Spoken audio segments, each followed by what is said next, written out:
പഴയ ആ ജീവിതം ഒരിക്കലും തിരികെ കിട്ടില്ലെങ്കിലും ചൂരൽമല മെല്ലെ ജീവിതതാളം വീണ്ടെടുക്കുകയാണ്. ചൂരൽമലയുടെ ജീവനാഡിയായ തേയിലത്തോട്ടങ്ങൾ പ്രവർത്തിച്ചു തുടങ്ങി. തുടക്കത്തിൽ തൊഴിലാളികളുടെ എണ്ണം കുറവാണെങ്കിലും വരും ദിവസങ്ങളിൽ കൂടുതൽ പേർ ജോലിക്കെത്തുമെന്നാണ് പ്രതീക്ഷ. ദുരന്തത്തിന്റെ ആഘാതത്തിൽ നിന്ന് കരകയറിയില്ലെങ്കിലും ചൂരൽമല പതിയെ ജീവിതത്തിലേക്ക് തിരികെ വരികയാണ്.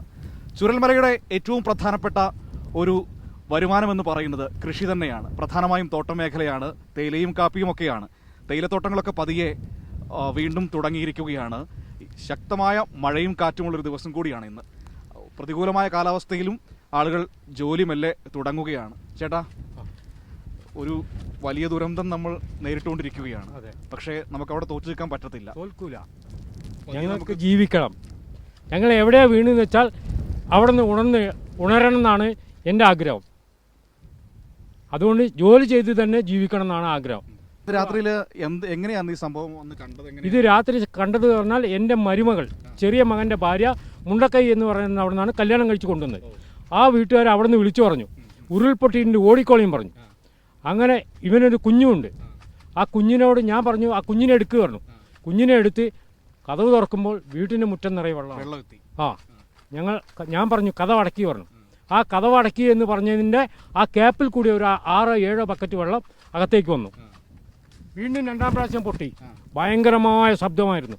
അപ്പം ഞങ്ങൾ എണീച്ച് എല്ലാവരും പുറത്തേക്ക് ഓടി. മകന് വാഹനം ഉണ്ടായിരുന്നു. ആ വാഹനത്തിൽ പോയി എല്ലാവരും കയറി. തറവാട് വീട് കുറച്ച് അപ്പുറത്തുണ്ടായിരുന്നു. ആ വീട്ടിലേക്ക് ഞങ്ങൾ പോയി. അറിയാവുന്ന ഒരുപാട് മനുഷ്യർ അതിനിടയിൽ പെട്ടുപോയി. അവിടെ ഒരുപാട് ആൾക്കാരുണ്ട്. ആൾക്കാർ ഇനിയും കിട്ടാനുണ്ട്. ആൾക്കാർ ഒരുപാടുണ്ട്. ഞാൻ താമസിക്കുന്നതിൻ്റെ അടുത്തു നിന്നാണ് കൂടുതൽ ആളെ കിട്ടിയത്. മരം വന്നിട്ട് അണ്ണയ്യൻ എന്ന് പറയുന്ന ആളുടെ സ്ഥലത്ത് മരം ലോഡ് കണക്കിന് വന്ന് 1000 ലോഡെങ്കിലും ഉണ്ടാവും. അത്രയും വന്ന് കൂടിക്കിടക്കാണ്. പിറ്റേ ദിവസം തന്നെ 10 ഇറ്റാച്ചി വെച്ച് അതെല്ലാം മാന്തിയപ്പോൾ അവിടെ നിന്നെല്ലാം ബോഡികൾ കിട്ടുമായിരുന്നു. എൻ്റെ ഫ്രണ്ടായ ഒരു രാജേന്ദ്രനുണ്ട്. അയാളുടെ വീട്ടിൻ്റെ അവിടെ നിന്ന് 6-7 ബോഡി അവിടെ നിന്നും കിട്ടി. വലിയ സങ്കടം ഉണ്ടെങ്കിലും നമുക്ക് മുന്നോട്ട് പോയല്ലേ പറ്റുള്ളൂ. അതല്ലേ? അത് ജോലി ചെയ്ത് പോകണം. അല്ലെങ്കിൽ ഞങ്ങൾ ഇവിടെ നിന്ന് മാറ്റിയാണ് ഞങ്ങൾക്ക് കിടക്കാനുള്ളൊരു കിടപ്പാടം തരണം. അതിപ്പോൾ തരുമെന്ന് ഉറപ്പായിട്ടും സർക്കാർ പറഞ്ഞിട്ടുണ്ട്. അത് ധൈര്യമായിട്ട് വിശ്വസിക്കാം. അത് ഞങ്ങൾ വിശ്വസിച്ചാണ് ഇവിടെ തന്നെ ഇരിക്കുന്നത്. ഒന്നും പേടിക്കണം. നമ്മൾ വെറുതെ വാക്ക് പറയുന്നതല്ല. നമ്മളെല്ലാവരും നിങ്ങളുടെ കൂടെ മനസ്സുകൊണ്ട് എപ്പോഴും കൂടെ ഉണ്ടാകും. അതിൽ ഒരു സംശയം വേണ്ട. നാട് ഒരുമിച്ചുണ്ട് നിങ്ങളുടെ കൂടെ.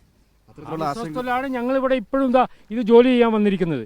കാരണം ഇത് 17 ദിവസം കൊണ്ട് എടുത്തില്ലായിരുന്നെങ്കിൽ ഇത് ഒന്നിനും കൊള്ളൂല. പിന്നെ ഇത് എടുക്കൂല ഈ തേയില. അപ്പൊ ഇത് വന്ന് വെട്ടി ശരിയാക്കണം. അതിന് ഒരുപാട് ആൾക്കാർ ഇവിടെ പണിയെടുത്തുകൊണ്ടിരുന്നതാണ്. ഇവർക്കൊക്കെ അറിയാം. ഇവിടെ ഞങ്ങൾ താമസമായിട്ട് 40-45 കൊല്ലമായി. ഇതിനു മുമ്പ് ഇങ്ങനെ ഒരു സംഭവം ഉണ്ടായില്ല. ഇതിനായിട്ട് നല്ല മഴയും കാറ്റും ഉണ്ടായിട്ട് ഒരു പ്രശ്നം ഞങ്ങൾ ഇവിടെ ഉണ്ടായില്ല. ഏത് കാലത്തും ജീവിക്കാൻ ഞങ്ങൾ ഇങ്ങനെ ആവുന്ന ഞങ്ങൾ ഒരിക്കലും കണക്കൂട്ടാത്തതാണ്. എന്താ ചെയ്യുക, ഞങ്ങളെ ഒരു വിധി. വേറൊന്നും പറയാൻ ഞങ്ങൾക്കില്ല. എങ്ങനെയും ഞങ്ങൾക്ക് ചെറിയൊരു വീട് കിട്ടുക, അതാണ് ഞങ്ങളെ മെയിൻ പ്രധാനം. 150 റുപ്യ ഞങ്ങൾക്ക് 2 വണ്ടിക്കൂലി ചിലവാ. എന്നിട്ട് ഇവിടുന്ന് തിരിച്ചു പോകുമ്പോൾ ഒരു ഓട്ടോ വിളിച്ചു പോയിട്ടാണ് ഞങ്ങൾ ഭക്ഷണം കഴിക്കും. 3-4 മണിയാവും ഉച്ചകത്തെ ഭക്ഷണം കഴിക്കാൻ. ഞങ്ങൾ രാവിലെ വരുമ്പോൾ ഒരു 10 മണിക്കുള്ള ഭക്ഷണമായിട്ടാണ് വരുന്നത്. അപ്പോൾ ഇങ്ങനെയുള്ള ആശങ്കകളുടെ നടുവിലാണ് പക്ഷേ എങ്കിലും ജീവിതത്തിലേക്ക് മെല്ലെ മടങ്ങി വരികയാണ്. ക്യാമറാമാൻ നിബിനൊപ്പം മനുമാടപ്പാട്ട്, കൈരളി ന്യൂസ്.